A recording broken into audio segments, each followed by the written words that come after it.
If my calculations are correct, it is now the last day of August, and we have reviewed lots of instruments for this month. Plenty of trumpets and cornets, trombones, a French horn, a tuba. What are we missing? Oh yeah, a euphonium.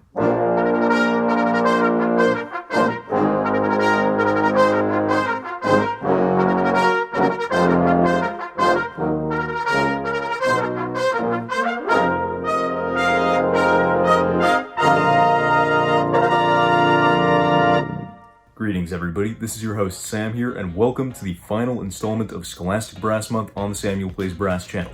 Today, taking center stage is the Jupiter JEP468 Euphonium featuring excerpts from Satoshi Yagisawa's Perseus for wind band.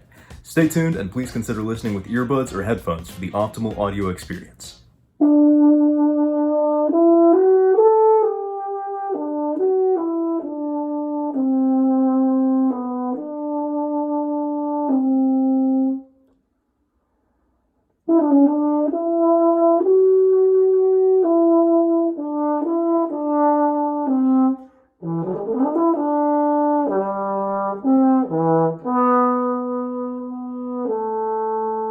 Before we dive into learning about this cool horn, I would like to point out that it is currently on sale at Clearwater Music, so you can send us an email or give us a phone call during business hours, or better yet, come visit the shop and give it a try if you find yourself interested after watching this video. With that, I'm going to turn it over to Shop Sam to teach you about the Jupiter JEP468. Take it away. Thank you, Studio Sam. Let's take our tour of the Jupiter JEP468. This is a 3-valve euphonium in a standard lacquer finish, mostly yellow brass with some nickel-silver highlights on the slide tubes. It takes a standard small shank mouthpiece, in this case a small shank Blessing 51D, which I like a fair bit. Gives the instrument a nice character of sound. The receiver has etched on it the model name, JEP468, which is nothing surprising. What is surprising is the fact that it is affixed to the bell with a flathead screw. And that is not, even more surprisingly, the only screw we find holding this instrument together. The valve section is affixed firstly to the lead pipe and secondly to the tubing after the valves with 2 hand screws. And so that's interesting. That's not a feature I've seen outside of a couple of low marching brass instruments, a couple of sousaphones and contras. But in any case, we have it here on this euphonium. I suppose it makes it easier to service the valve section separately if only it gets damaged and you don't want to damage the rest of the instrument trying to get to the valves. So I guess you could take that off appropriately as you need. These 3 piston valves are stainless steel, nice and quick, no complaints. And also the second valve is brought forward a little bit to adjust for your middle finger being longer than the other 2 on the valves, and so it makes for a really nice playing experience there. It's got a thumb ring for your thumb, presumably, but nothing for the pinky, so your pinky floats, and so does the instrument if you don't have a second arm to stabilize it. When you're playing sitting down, you have a little bit more ability to pull slides with your left hand rather than just cradling the instrument, which is going to be fairly important because 3-valve euphoniums only have so much leeway in terms of the pitch. In general, you're going to want to keep these 3-valve slides well serviced. This second slide has a ring on it, which makes it less liable to get totally stuck than ones that don't, for instance the Yamaha YEP201. But it's important that you keep all of these in good shape because you will be pulling them to drain the water. Even the second slide can accumulate a lot, and none of these 3 have water keys on them.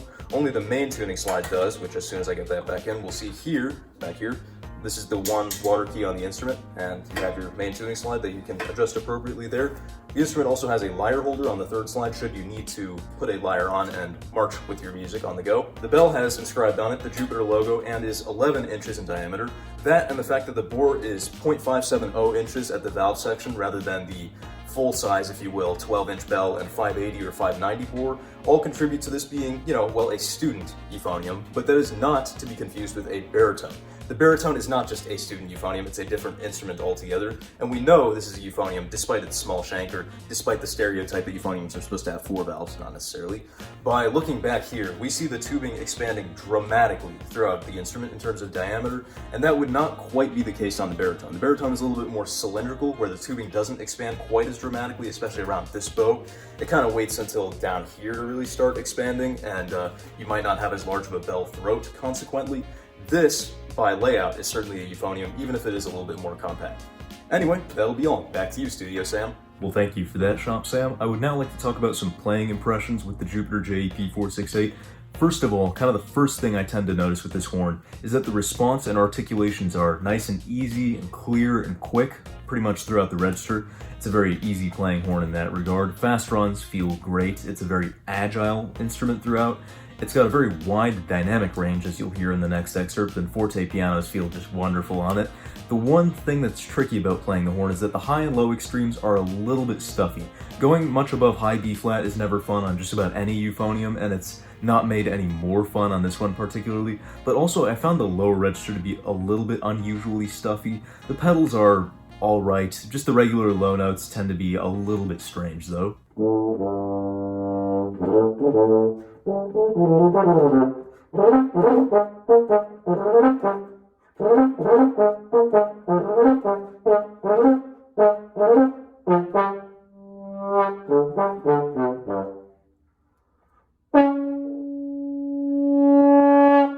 Now, unfortunately, it's not entirely sunshine and roses with the 468. In terms of all of its playing characteristics, there is one area in which I think it scores markedly lower than the rest, and that is its intonation. That's no surprise for conical brass. The most conical stuff, like euphoniums and tubas and French horns, tend to have intonation that's a little bit off the walls. With horn, you can, correct that with your bell hand. Euphonium and tuba, you're mostly left to find alternate fingerings. On tuba, you can pull slides to achieve that. But on euphonium, with the slides pointing down, there's a lot less of that going on typically, and so you're really forced to rely either on the horn being in tune or using alternate fingerings. Now, if you were to look at Dave Worden's euphonium intonation charts, you'd see some things that are fairly constant among many models of euphoniums, but maybe worse on certain ones, and then you find things that are totally off the walls between each instrument. Unfortunately, those usual tendencies seem to be very present, if not even magnified, on the 468. For instance, something that's fairly constant among all of the euphoniums Dave has tried, although some worse than others, is the fact that high B flat will be right on or even fairly sharp as it is on the Jupiter, and then you go down half a step and it's very flat. A and A flat are just unjustifiably flat, especially considering high G is sharp, F sharp's okay, and then you get to the high F partial where it's once again quite sharp on the next couple notes down. And so we hear these notes that are sometimes sharp and sometimes flat in the upper register, and they really just go to war with each other. In the first excerpt I played, there was a high A followed by a high G, and rather than hearing a whole step there, you hear something like 7/8 of a step. It's a pretty significant flattening of that interval, and that's really unfortunate. You can use alternate fingerings to alleviate that, 1 and 2 on high A or third valve on high G, but you don't really want to have to jump through all these hoops when playing euphonium, and you're just trying to focus on making a nice lyrical sound. And I really can't think of any reason, and as far as the physics of the instrument goes, as to why you have your high B flat partial in tune, and then the next couple notes down are just totally off. I mean, unless the valve slides were physically the wrong length, but they've been calculated to be correct in terms of physical length for the rest of the notes on the instrument, and so it really makes me wonder what causes high A and A flat to be fairly off on a lot of euphoniums, but quite a ways off on the Jupiter. There isn't anything too bad in the middle register, but the lower register really does start to show the limitations of a 3-valve euphonium, of course. You'll find me pulling slides on low Cs and B naturals just because it's impractical otherwise. The horn doesn't lip into tune as well as some euphoniums I've played, which is good in a way because the slots are really firm and you're able to find the resonant center of the notes easily, but the trouble is they're really stubborn. They don't really want to be lipped into tune, and so the lower register definitely has its quirks too.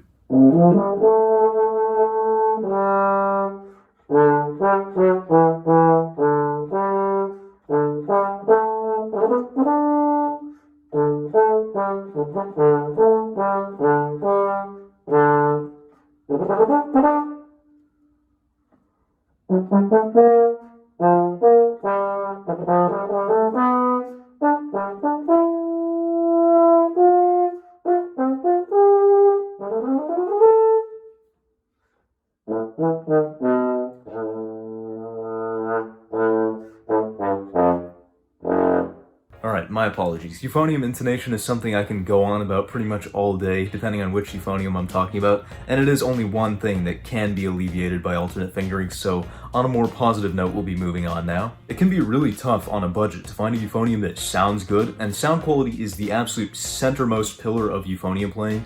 What was it designed for besides to have a lovely sound? If you derive euphonium, you literally get good sound in the name, and so by definition, if you get a euphonium that doesn't sound good, it's a bad euphonium.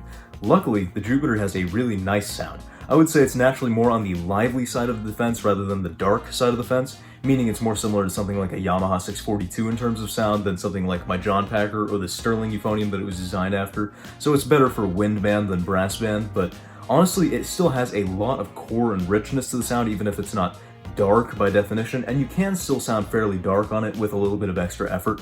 That admittedly is better at softer dynamics, but even at louder dynamics it can have a nice singing tone quality, and it doesn't sound too over bright as a student baritone would tend to in a wind ensemble.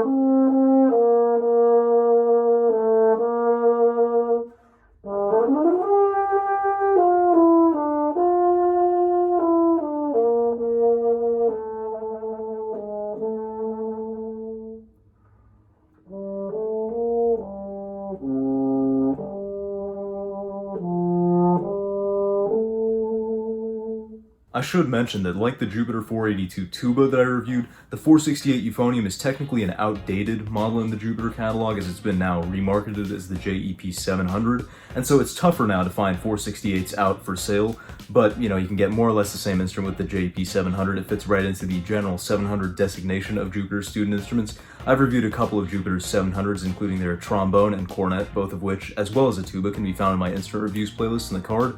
And in any case, you're getting more or less the same thing whether you're buying a 468 used or a 700. And if you're looking for more or less the same instrument with a fourth valve, you're either going to be looking for a older 470 model or a newer JEP1000. We had a nice 470 in the shop and it just slipped through my fingers before I could make a video on it, so unfortunately we don't get to hear the fourth valve in action, but it's more or less the same instrument just with the addition of an extra valve, and it is a lot of fun. Comparatively speaking, the 468 or the newer 700 are essentially Jupiter's equivalent of the Yamaha YEP201, which as you see there is their basic 3-valve student model euphonium. They're very similar instruments with very similar niches, and they're right up with each other, pretty much neck and neck in terms of both price point and quality. There are some attributes that the Yamaha might have an advantage in, and there are some where I think the Jupiter might actually outshine the Yamaha a little bit. Personally, I think Jupiter's student model euphoniums are a much better fit than something like a student baritone horn for school bands. Those baritones can be cheap and easy to acquire used, but unfortunately, especially once you get to high school bands, they either tend not to put out enough sound, depending on the size of the band, or especially the right quality of sound in a modern sense, and it's just not quite appropriate to use baritones sometimes. So that's where I think the JEP468 or its modern counterpart, the 700, really excels. It gets students acquainted with euphonium playing characteristics while maintaining the compact and lightweight playing experience of certain baritones, and moreover, it gets students acquainted with the euphonium sound. Even if the 468's sound isn't quite dark enough for my dogmatic British traditionalist liking, it really is a good sound for American and Japanese wind bands where the sound might be a little bit brighter or carry a little bit better than in British bands, but it still maintains a fullness and richness, and like I said, that's what the 468 does best. So with the caveat that you wouldn't probably want to use this in a British brass band, we will be finishing off Scholastic Brass Month with a nice, hearty Sam seal of approval. I'd like to thank you for joining me on this wild ride throughout the month of August. We talked about lots of student and intermediate instruments and some core brass topics along the way. The whole thing has been really fun for me, and I hope it has for you as well. And remember, this may be the final issue of Scholastic Brass Month for this year, but as always, we've got plenty more reviews coming up, not only on student and intermediate instruments, but on professional grade instruments just around the corner. And the best way to stay in the loop with all that is by subscribing to the channel down below. A lot of my usual viewers are not subscribed to the channel, so if that happens to be you, hey, no pressure or anything, but I would really appreciate your consideration in subscribing. It's a small gesture with a huge impact on the channel. We're trying to reach 10,000 by the end of the year, but I can't do it without your help. So if you want to make Samuel Plays Brass history down below, you know what to do. In any case, this has been Sam of Samuel Plays Brass reviewing the Jupiter Model 468 Student Euphonium. Thank you so much as always for watching, and until next time, we'll see you on the flip side.